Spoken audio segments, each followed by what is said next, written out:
비대위로 전환하는 데 있어서 신속하고 그리고 당원 당규에 맞추어서 잘 갈 수 있도록 의원님들하고 의견을 수렴하는 절차를 거치도록 하겠습니다.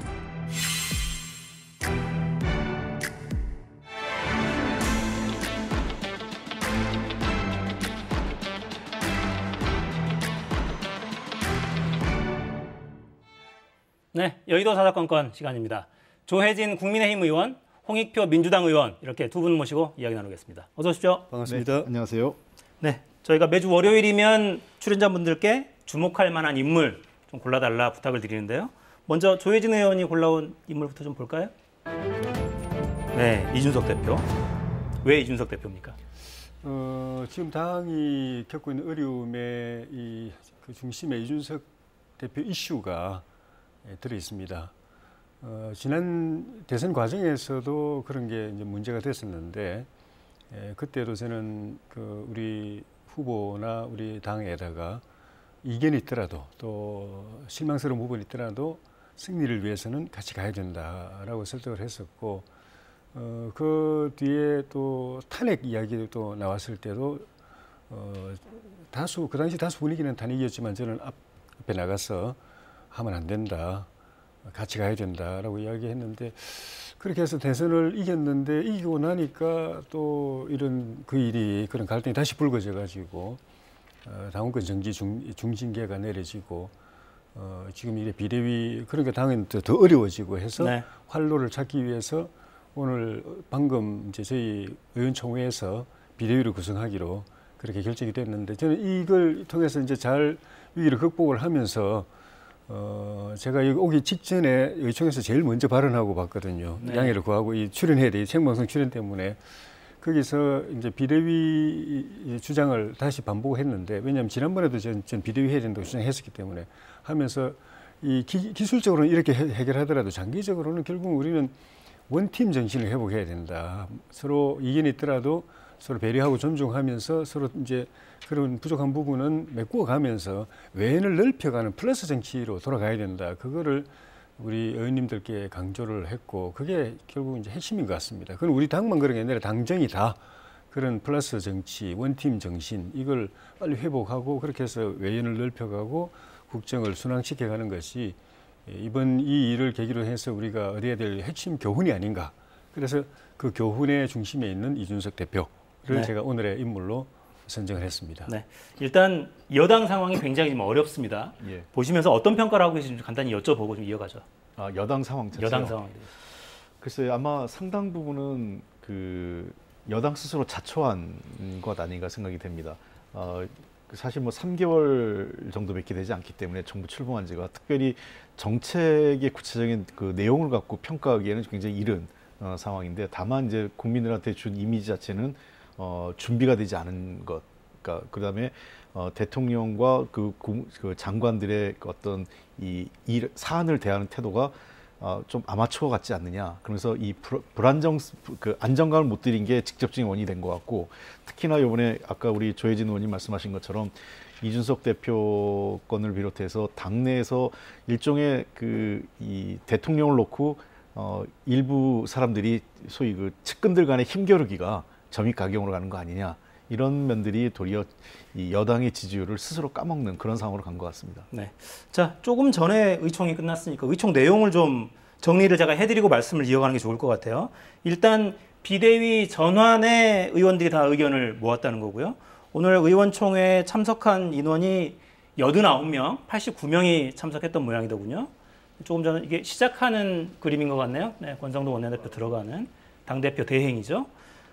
당대표 대행이 모두 발언에서부터 선수별 의원 모임 오늘 쭉 진행이 됐는데, 대부분 그 비대위 체제로 전환하는데 동의했다. 의견을 좀 모아달라 이렇게 주문을 했고, 예상과 비슷하게 한 명을 제외하고는, 발언자 중에 한 명이겠죠. 한 명을 제외하고는 비대위로 전환하는데 동의했다, 이런 소식도 들어와 있네요. 근데 이제 비대위로 전환을 한다 해도 누가 위원장을 맡을 것이냐, 예. 비대위가 언제까지 어떤 역할을 할 것이냐, 이건 또 다 하나하나 정해 가야 되는 거잖아요. 예. 그 과정도 쉽지는 않은 거 아닙니까, 사실? 일단은 기간은 최장 내년 1월 8일까지죠. 왜냐하면 1월 9일이 되면은 이준석 대표 징계 시한 6월이 이제 지나가지고 네. 이 대표는 본인이 원하면 당 대표로 돌아올 수 있는 이제 권한이 있습니다. 권리가 있습니다. 추가 징계를 받지 않는다면. 예, 그렇게 돼 있고 그 기간 동안에 이제 비대위가 그러면 그냥 시간만 보내는 관리형 비대위가 될 것이냐, 이 대표 돌아올 때까지 그냥 당을 적당히 관리하는 비대위가 될 것이냐, 저는 그건 안 된다고 생각하는 거죠.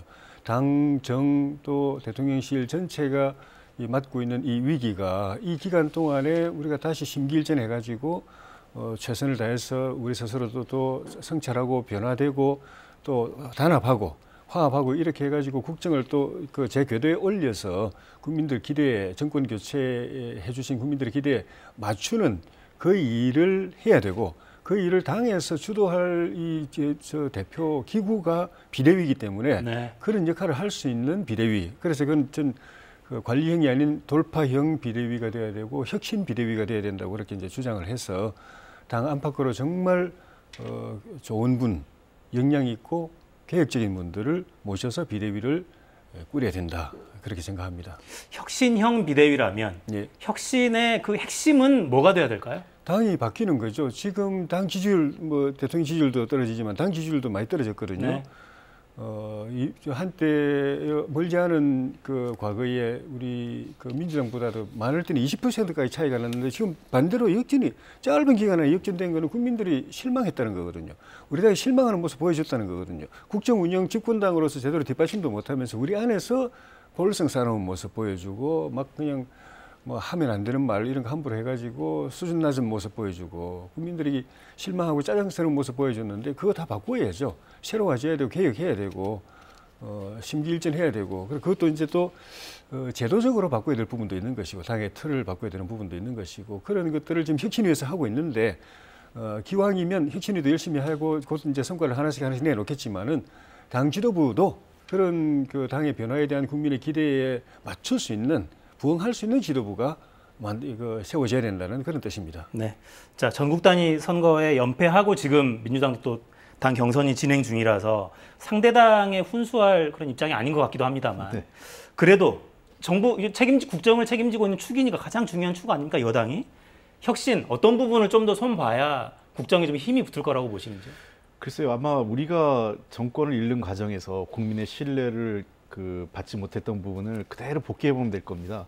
제가 다른 데 가서도 한번 말씀드린 게 있는데, 주로 우리 당한테 비판받았던 게 이제 내로남불 문제였지 않습니까? 근데 내로남불 문제를 지금 국민의힘이 거의 재현하고 있습니다. 그러니까 첫 번째는 인사 문제죠. 주로 국무위원들 인사 몇몇 문제가 되는 사람들을 사실은 쳐내야 되는데 그걸 쳐내지 못하고 그대로 그냥 청문회도 하지 않고 임명을 했던 부분들이 있었고요. 오히려 대통령은 전 정권에 이렇게 훌륭한 장관 본 적 있냐고까지 했습니다. 예, 그게 아마 국민들은 화난데 대통령의 인식이 너무 아니하다 이렇게 보이는 거죠. 그다음에 두 번째 지금 사안 보면 이 경찰과, 그러니까 이 대통령과 여당이 경찰과 싸움을 하는 것도 적절치 않은 겁니다. 그러니까 우리가 과거 검찰 이런 게 있었어요. 저희가 검찰개혁 여론조사를 해보면 한 국민 여론조사가 55대 한 30 정도로 검찰개혁에 찬성이 높습니다. 근데 반면에 윤석열 당시 검찰총장을 놓고 여론조사를 하면 역전돼요, 그 수치가. 지금 아마 국민들에게 경찰개혁이 필요하다면 경찰개혁에 원론적으로 찬성할 분들이 있는데 경찰국 신설을 놓으면 국민 여론이 지금 현재 한 55대 35 정도로 반대가 훨씬 높게 나타날 거예요. 왜 그러냐면 경찰 개혁으로 비춰지지 않고 경찰을 장악하려는 것처럼 보인다는 거거든요, 국민들에게. 그러니까 저는 그러한 면들에 대해서 지금 정부나 대통령과 여당이 좀 더 국민의 시각에서 이 문제를 좀 엄중하게 봐야 된다. 그리고 하려던 것을 자꾸 밀어붙이기보단 원점에서 다시 검토하는 게 저는 필요하다고 봅니다. 그게 뭔가 이렇게 바뀌는 게, 양보하는 게 두려워하지 않았으면 좋겠어요. 근데 양보하기가, 지금까지 이렇게 밀어붙이다가 양보를 갑자기 어떻게 하죠? 예. 우리 당으로서는 또 정부로서는 경청해야 될 부분이라고 생각이 들고, 대통령께서 지난 정부하고 비교해서 인사를 말씀하신 부분은 일정 부분은 일리가 있습니다. 제가 봐도 문 대통령 때 청문회 안 하고 또는 청문회에서 보고서 채택이 안 됐는데 그냥 밀어붙인 분들 중에 정말 말이 안 되는 분도 있었거든요. 그러니까 지금 우리 인사 중에도 이제 그런 부분이 있지만 비교를 하면 그나마 낫다는 생각은 드는데 문제는 국민들이 그런 정도 상대 비교를 위해서 정권을 바꾼 건 아니거든요. 정권을 바꾼다는 거는 굉장한 역사적 선택이고 결단인데 그거보다는 훨씬 더 낫고 국민들 기대에 맞는 그런 국정을 펼쳐주기를 기대했기 때문에 우리는 늘 그것만 생각하고 그러면 지난 정부에 비해서 우리가 어느 정도 나아졌느냐, 앞으로 나아갔느냐 그것만 열심히 하고 나아졌으면 그걸 국민들에게 설명하면 되지 지난 정부가 어땠다는 이야기는 별 이렇게 신통한 이야기가 아닌 것 같아요. 네. 그렇게 안 했으면 좋겠고 좀 전에 말씀하신 내로남불 그 부분은 제가 이 우리 정부 초기에 제가 가까운 분들한테 몇 분 그런 이야기를 했어요. 제일 경계해야 될 게 내로남불이다. 내로남불은 거의 주온 것이나 마찬가지다. 정치적인 이거는 낙인이다. 그거 찍히는 순간 가버린다. 민주당 그 문재인 정부도 사실은 그 낙인이 딱 국민들 마음속에 딱 찍히는 순간에 더 이상 돌이킬 수 없는 상황이 됐는데 그게 지금 우리가 하기에 따라서는 그 낙인이 진짜 바뀌어가지고 우리한테 또 설설설 올 수가 있다. 우리 딱 찍혀버리면 거기서 벗어나는 건 정말 주술적인 힘이나 마찬가지이기 때문에 그 내로남불이라는 그 국민적인 평가, 낙인, 주온걸씨는 헤어나기 어려운 거기 때문에 거기에 가까이 가지 않도록 해야 된다. 네. 그래서 아직은 그 단계는 아니라고 보지만 우리가 잘 못하면 그 낙인이 우리한테 찍히는 순간에 헤어나기 어렵기 때문에 그 되기 전에 국정 운영을 정말 잘 해야 되겠다는 생각합니다. 네. 사실 그렇잖아요. 이게 뭐 국정을 떠나서 예. 뭔가 책임지고 결정할 위치에 있는 고난을 가진 사람이 예. 뭔가가 잘못됐는데 계속 남 탓을 하고 있으면 그거 좀 이상하거든요. 우리가 잘못했다, 뭐가 문제인지를 따져보고 되는 방향을 스스로 찾아야 되는 입장인데 자꾸 남 탓하고 뭐 국민 탓, 언론 탓, 야당 탓 이렇게 하고 있으면 일이 될 리가 없으니까요. 자, 좀 구체적으로 이야기를 좀 들어가 볼까요? 근데 국민의힘 당원을 보면 예. 당 대표가 거리거나 최고위원회 기능이 상실되지 않으면 예. 비대위로 전환하기가 좀 어려운 예. 그런 조건으로 돼 있긴 하잖아요. 예. 구체적으로는 돌파해 나가기가 뭐 어렵진 않습니까? 지금 일단 의원단이 합의를 하면. 예. 당대표 거리는 아니죠. 이제 그렇죠. 거리라는 건 당대표가 없는 건데 사고 지금은 상태니까 당대표가 권한을 직무를 행사 못하는 것뿐이지 당대표는 있거든요. 이준석 전 대표가 아니잖아요. 그렇죠. 이준석 대표잖아요. 그리고 법적으로는 이제 내일 1월 9일에 돌아올 수 있게 되고 복귀할 수 있게 돼 있고, 그러니까 거리가 아니니까 당대표 거리이기 때문에 비대위를 할 수 있는 거는 충족이 안 되는 거죠.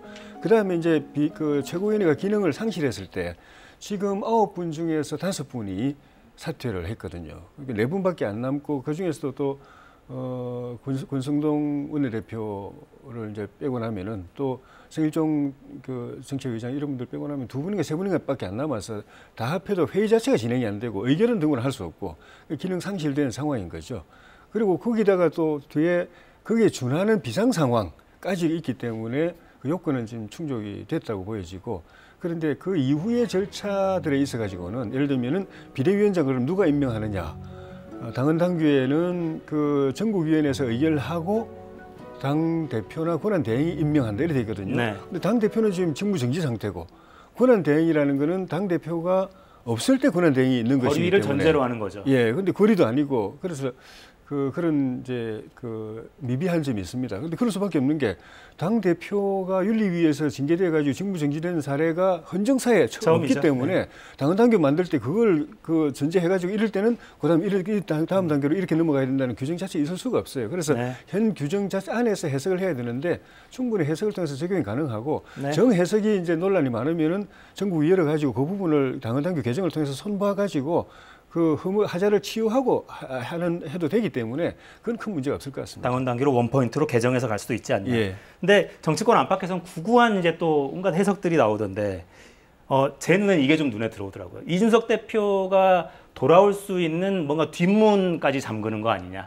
비대위로 전환한다는 건. 그러니까 사실상 당대표의 지금 상태를 사고가 아니라 권리로 확정하는 그런 단계 아니냐. 이런 해석들도 나오더라고요. 그 부분은 어떻게 보세요?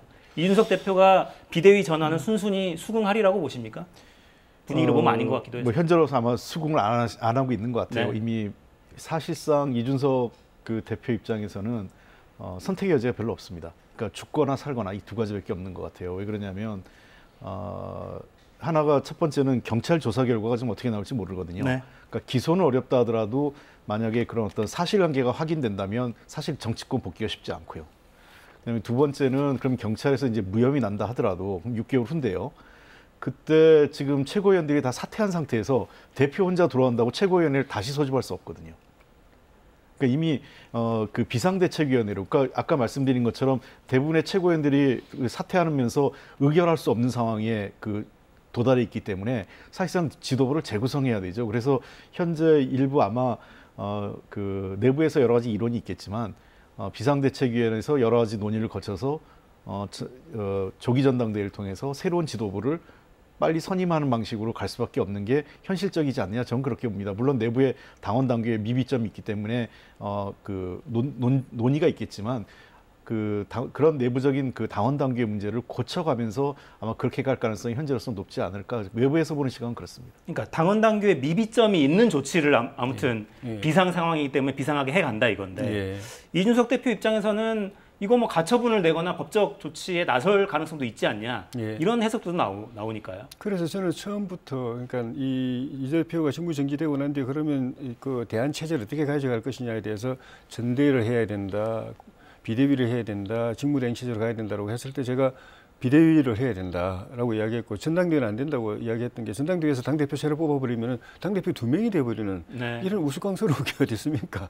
그리고 그렇게 되면은 이 대표가 복귀할 시점에도 이 당대표는 계속 임기를 유지하기 때문에 이 대표 복귀 못하게 막는 거거든요. 그거는 당권 쿠데타죠. 사실 당헌당규 위반이고 법원에 가도 그거는 이제 뒤집힐 가능성이 있고 그런 점 때문에 제가 그때 비대위로 가야 된다고 이야기할 때도 이 대표가 전당대회를 하면 돌아오지 못하기 때문에 돌아올 수 있는 그걸 이제 보장해주기 위해서라도 비대위를 해야 된다고 이야기를 했고 오늘 의총에서 제가 아까 말씀드렸지만 제일 먼저 이제 발언하고 나왔는데 비대위 다시 반복하면서 전제는 이 대표가 1월 9일 날 본인이 원하면 돌아올 수 있는 물론 그 중간에 정치적 상황이 생겨서 돌아올 수 없는 상황이 된다든지 본인이 사퇴하는 거야 뭐 제가 어쩔 수가 없지만은 그런 게 없다면은 돌아올 수 있는 걸 전제로 한 비대위. 그러니까 그 1월 8일까지만 최장, 길게 가더라도 1월 8일까지만 존속하는 비대위를 전제로 해서고 그래서 비대위를 찬성하는 거고 만약에 일부에서 이야기 나오는 것은 비대위를 하게 되면은 그 기한을 안 두가지고 이 대표 복귀 시한하고 중첩된다든지 아니면은 이 대표 복귀를 막는 비대위라면 나는 그거는 반대다. 명확하게 이야기하고 나왔습니다. 그러니까 비대위로 전환한다 이런 원칙에 대한 합의만 지금 일단 의총에서는 있는 거기 때문에 맞습니다. 예. 이게 디테일을 넣고 계속 갈등이 될 수도 있어요. 그러니까 이게 지금 현재 보면 이 여당 상황이기 때문에 제가 뭐 함부로 얘기하긴 그렇지만 비대위 구성이나 또는 이준석 대표의 복귀 문제 등등을 놓고 이 정치적 입장에 따라서 다 생각이 다른 겁니다. 그러니까 어느 한쪽에서는 이 대표의 복귀를 원하는 분들이 있는 거고 어느 한쪽에서 차제에 아예 이준석 대표의 복귀가 안 되게 해야 된다 이렇게 생각하는 분이 있고요. 그러려면 이 비상대책위원회가 단순히 비대위로 끝나는 게 아니라 일부 당원 당규를 좀 고쳐서라도 조기 전당대회를 통해서 새로운 당대표를 뽑을 수 있는 그런 절차적 요건을 마무리 짓는 비대위가 될 수도 있겠죠. 또 그렇게 가는 것을 반대하는 분들도 계신 것 같고 당내에서 지금 조혜진 의원님 말씀하신 걸 보면 아마 그런 논쟁이 지리하게 이어질 텐데 저는 모르겠어요. 뭐 제가 이 국민의힘 내부에서 결정할 문제겠지만 그러한 과정 자체가 국민들에게 매우 실망스러운 모습을 계속 반복될 가능성이 높다. 특히 민생이 굉장히 어렵고 경제 상황이 국제 정세나 경제 상황이 어려운 속에서 여당이 민생 문제나 이런 경제 현안 해결하기보다는 내부 권력 관계 투쟁에 집중해 있다, 치중해 있다 이런 인상을 주는 것 자체가 대통령이나 여당에 별로 도움이 되지 않을 것 같다. 이런 현상이 길게 갈수록 더 손해가 아닐까 이런 생각은 듭니다. 그러니까 이제 대통령과 권성동 대표 대행 사이에 주고받은 그 메시지를 보면 내부 총질이나 하던 당대표라는 문구가 있고 그리고 이런 과정들을 생각해 보면 사실상 대통령실과 이른바 윤핵관 이 그룹에서는 이준석 대표가 복귀하는 걸 원치 않는 거 아니냐 이런 해석이 나오는 게 사실 자연스럽지 않습니까? 그런 이제 해석들이 나오기 때문에 오늘 제가 의총 발언에서 비대위로 가야 된다. 그 전제는 이준석 대표가 돌아오는 길을 활로를 열어놓는 전제의 비대위다라고 이야기했는데 그 앞부분 먼저 이야기를 한 게 이 문제 모든 핵심은 우리가 플러스 정치를 안 하고 마이너스 정치를 하는 거다. 지난 대선 때도 이런 논란이 있었는데 그때는 대선 승리를 위해서 우리가 참았다고 하자. 그럼 대선 승리했으니까 그럼 이제 좀 헤어져도 되냐, 버려도 되냐, 마이너스 정치를 해도 되냐? 그게 아니다. 더 큰 목표가 생겼다. 국정 성공해야 되고 내후년 총선 이겨야 되고 그다음 재집권 해야 되고 더 큰 목표가 있는데 그러려면은 이 대표를 계속 끌어안고 이 대표를 지지하는 또 젊은 계층들을 계속 같이 가고 거기다 플러스 앞으로 더 넓혀야 그런 과제들이 가능한 더 큰 목표가 생겼는데 대선에 이겼다고 이제는 뭐 말이 큰 상식이 안 맞다, 말이 안 된다라고 제가 앞부분에 그 이야기도 하고 그다음에 그런 전제에서 수습을 위해서는 비대위로 가야 된다고 이제 이야기를 했는데 네.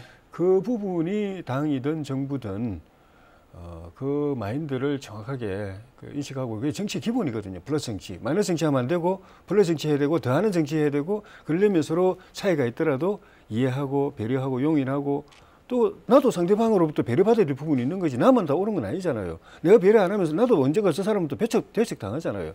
그래서 그게 중요하고 그런 측면에서 아까 제가 이준석 대표를 오늘의 인물로 결정한 게 이준석 대표가 이슈가 우리 당정에 큰 아픔이 되고 있지만 이런 플러스 정치, 원팀 마인드를 회복하는 중요한 계기가 될 수도 있다 하는 측면에서 제가 의미를 부여했던 겁니다. 네. 지난 대선 개표 방송 할 때 제가 일부 코너를 좀 진행하다가 그때 마지막 멘트가 딱 그거였어요. 예. 빼고 나누는 정치 말고 예. 새 정부 출범하면 더하고 심지어 곱하는 정치 좀 했으면 예. 좋겠다. 예. 근데 지금 집권 여당은 이러고 있네요. 네. 예. 자, 홍익표 의원이 꼽아온 인물 누군지 좀 보고 넘어갈까요? 그림자만 봐도 알겠어요. 권성동 원내대표.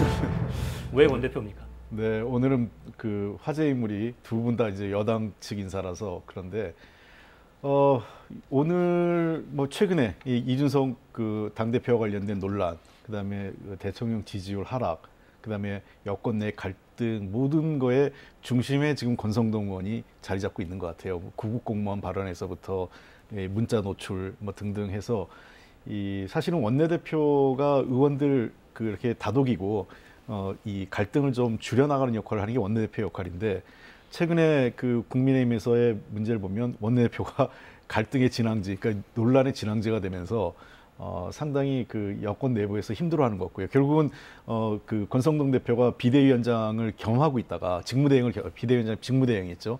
당 대표 직무대행을 겸하고 있다가 이유는 뭐 너무 업무가 과중해서지만 사실상 이 여권 내에서 책임을 물은 거죠.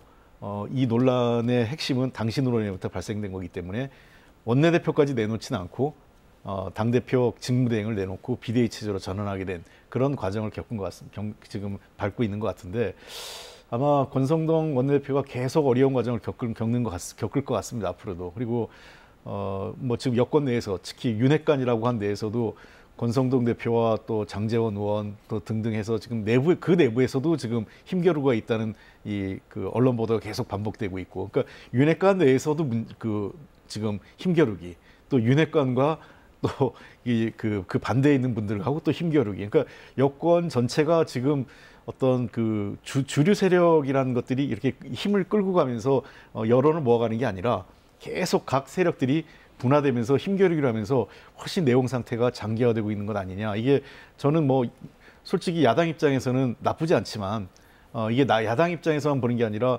국가나 그 우리 국민들 입장에서 봤을 때에는 굉장히 불안정하고 국정과제를 초기에 힘있게 추진해야 될 때 동력을 상실하는 그런 주 원인으로 작용하고 있는 것으로 봅니다. 네, 자 영상 하나 보고 계속 이어갈까요? 민주당 우상호 비대위원장 오늘 발언 듣고 이어가겠습니다. 권성동 직무대행이 사퇴하는 데에 윤석열 대통령이 개입했다. 그 의사를 전달했기 때문에 물러났다. 이렇게 보도가 되고 있습니다. 사실이라면 이거 심각한 사안입니다. 그러면 후임 비대위원장도 대통령이 임명하시는 것이냐, 집권당 비대위원장은 대통령 임명직이냐, 이런 질문이 나올 수 있기 때문에 그렇습니다. 다시 말씀드립니다.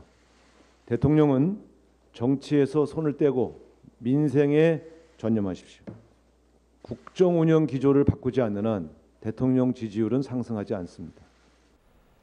자, 오늘의 인물로 권성동 대표 대행을 꼽아 오셨으니까 그 홍준표 대구시장이 오늘 SNS 올린 글 보면 대행만 내려놓고 원내대표는 유지하는 게 말이 되느냐. 그러니까 원내대표기 때문에 대행 역할을 하는 거잖아요. 사실 당원 당규상.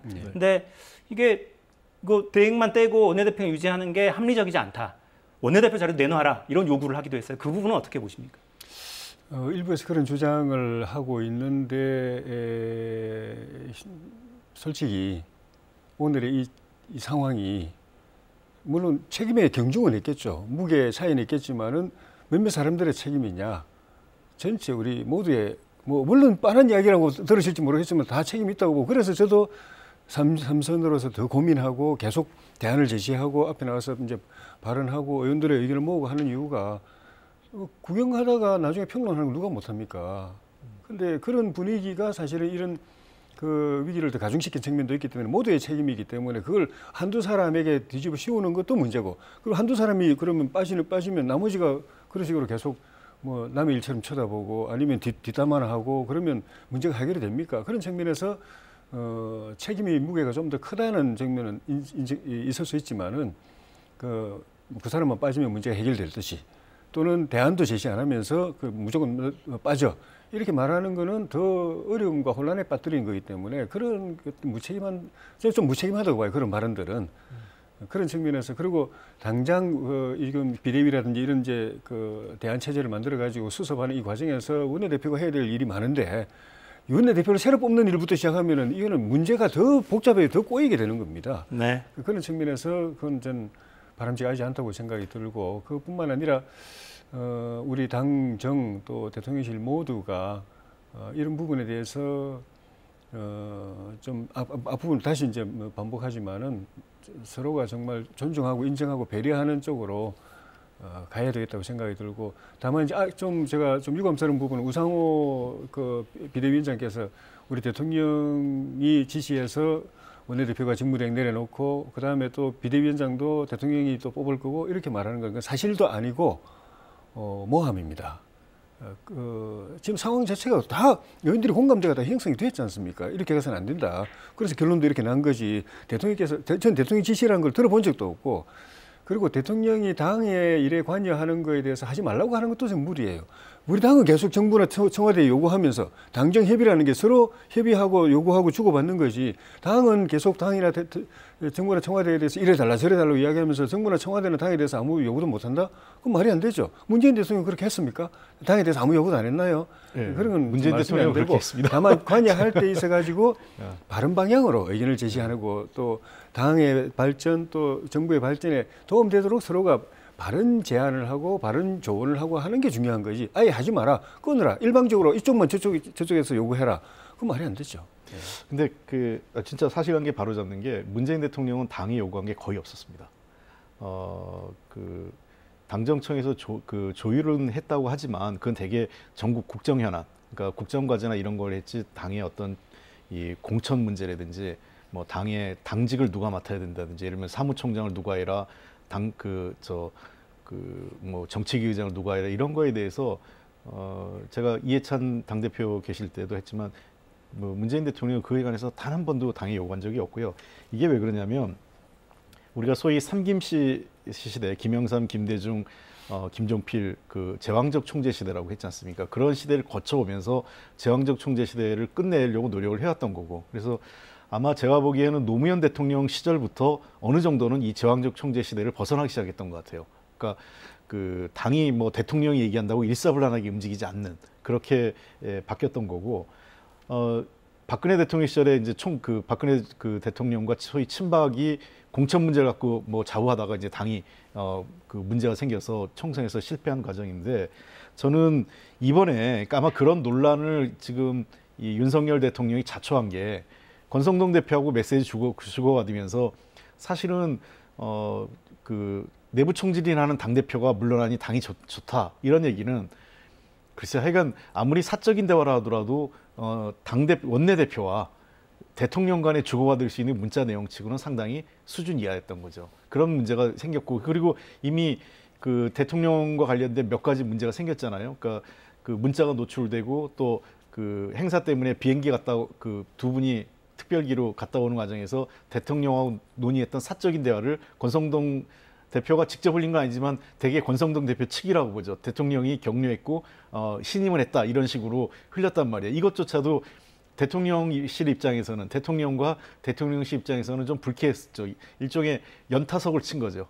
그러다 보니까 아마 대통령 쪽에서 그쪽에서 내부에서 이건 물러나는 게 좋겠다. 대신 원내대표는 해라 하면서 타협을 한 것 같은데 이런 것 자체가 대통령께서 당무에 완전히 개입을 안 하는 것 자체는 불가능하겠지만 이런 식으로 너무 깊숙이 모든 당무에 대통령이 감나라 배나라 하는 식으로 간다면 저는 그게 대통령 스스로 위기를 자초할 가능성이 높고요. 그리고 지금 현재 국정 현안이 밀려 있는데 정권 쪽이라 업무 보고도 지금 뭐 미루고 안 받고 이러시고 했잖아요. 그런 와중에 이 당무와 관련된 거를 대통령께서 너무 관여를 많이 하는 인상을 주는 것 자체가 별 도움이 안 될 것 같다. 그런 지적을 우상호 우리 비대위원장이 하신 것 같거든요. 그래서 사실관계는 뭔지 모르겠습니다. 그러나 그런 언론 보도가 나오고 있고 그런 인상을 주고 있는 것은 별로 바람직하지 않다. 이렇게 해서 봅니다. 네, 저희 윤석열 대통령 국정운영 평가 그래픽 만들어 놓은 걸 좀 보면서 말씀 나누겠습니다. 오늘 공개된 조사가 2개가 있는데 이거는 한국사회론연구소 조사 결과죠. 28.9% 긍정평가가 30% 선 아래로 내려왔고 부정평가는 68.5%까지 올라왔습니다. 오늘 리얼미터 조사 결과 나왔는데 리얼미터는 30% 위로 나왔죠. 33.1로 나왔는데 리얼미터는 좀 특이하게 매일매일 조사 결과를 따로 공개를 했어요. 그런데 28일 30%의 턱걸이를 했고 29일 금요일에 28.7%로 내려앉은 걸 확인할 수 있습니다. 아마 다음 주 조사 결과 어떻게 나올지 좀 봐야 될 것 같아요. 그러니까 전체적으로 조사 결과가 30% 밑으로 지금 내려오고 있고 어떻습니까? 대통령실도 좀 개편이 필요하지 않냐 이런 목소리가 당내에서 좀 나오고 어쨌거나 일단 잘 돼야 되잖아요. 예. 어떤 게 가장 중요하다고 보십니까? 지금 국면에서. 대통령실도 좀 심기일전해야 되겠죠. 그러니까 조금 더 집권 초기에는 좀 이렇게 약간 이렇게 본인들도 그 정권 또 정부의 중심에 들어가고 하면은 약간 좀 고무된 그런 분위기도 있고 해서 그런 상황의 엄중성, 심각성에 대해서 조금 둔감해질 수도 있는데 좀 이제 심기일전해가지고 각자 자기 역할을 할 수 있도록 노력할 기회를 좀 주어보고 그 중에서도 일을 하는 쪽에서는 또 일을 통해서 빨리 성과를 내도록 매진하고 네. 그 다음에는 대통령과 국민과 이 소통 그 중에서도 또 대통령이 국민들에게 푸근하게 비춰줄 수 있는 부분들에 대해서 국민들이 느낄 수 있게 만들어주는 역할도 또 주변에서 정무적 역할 또는 소통의 역할도 제대로 또 해주는 게 필요하고 제일 중요한 거는 대통령께서 근데 옛날에 약간 이제 발언이 좀 파문을 일으키긴 했지만 전두환 리더십을 이야기했던 그 취지가 본인은 정치 전문가도 아니고 정치 경험이 오랜 또는 이제 국정 경험이 있는 분도 아닌 대신에 대한민국에는 인재가 많기 때문에 그 사람들을 다 모아가지고 드림팀을 만들어서 국가 발전에 매진할 수 있도록 내가 그 플랫폼 역할을 해주겠다. 그 마인드로 다시 돌아가셔가지고 대통령실이든 정부든 또 당이든 그런 훌륭한 인재들을 끌어모으는 일에 대통령께서 중심적 역할을 해주시면은 거기서 좋은 결과도 또 나올 거라고 봅니다. 네. 도움말을 좀 주세요. 예, 어떻게 예. 하면 잘 될 거다. 결국 이제 늘 이럴 때마다 국정기조를 바꾸라 이런 얘기를 많이 하잖아요. 국정기조를 바꾸는 거는 크게 한 저는 4가지가 있다고 봅니다. 첫째는 인적 쇄신을 좀 해야 됩니다. 문제가 있는 사람 바꿔야 되고요. 그다음에 그 몇몇 분은 책임을 좀 물어야 되는 게 있고, 두 번째는 주요 현안에 대한 입장을 바꿔야 됩니다. 그러니까 대표적으로 이제 경찰국 문제라고 할 수 있겠는데 이런 문제에 대해서는 다시 원점에서 들어보면서 판단하겠다 이런 자세가 필요하고, 세 번째 결국은 국민들한테 이 얘기는 자기 반대편의 입장 또 생각이 좀 다른 분들의 입장을 듣는 경청하는 자세가 필요하고요. 가장 중요한 건 마지막은 결국은 대통령과 주요 인사들, 그러니까 그 장관급이겠죠. 주요 인사들의 태도와 자세의 문제라고 생각을 합니다. 지금 대통령께서 이 본인은 굉장히 서민 행보를 한다고 하면서 술자리도 자주 하고 그런 모습을 보여줬는데 그게 국민들에게는 도리어 일 안 하는 대통령 그리고 진지하지 않은 대통령 모습을 비치거든요. 그래서 저는 이번에 휴가 기간 거치면서 대통령께서 국민들에게 내가 어떤 태도와 자세를 보일 건가에 대한 진지한 고민이 필요하다 생각됩니다. 네, 자 대통령은 휴가 첫날 아마 서초동 자택에 머물고 있다고 하죠. 사사건건 보시면서 생각을 좀 많이 했으면 좋겠네요. 마무리하죠. 자, 홍익표, 조혜진 의원이었습니다. 감사합니다. 고맙습니다. 네, 고맙습니다.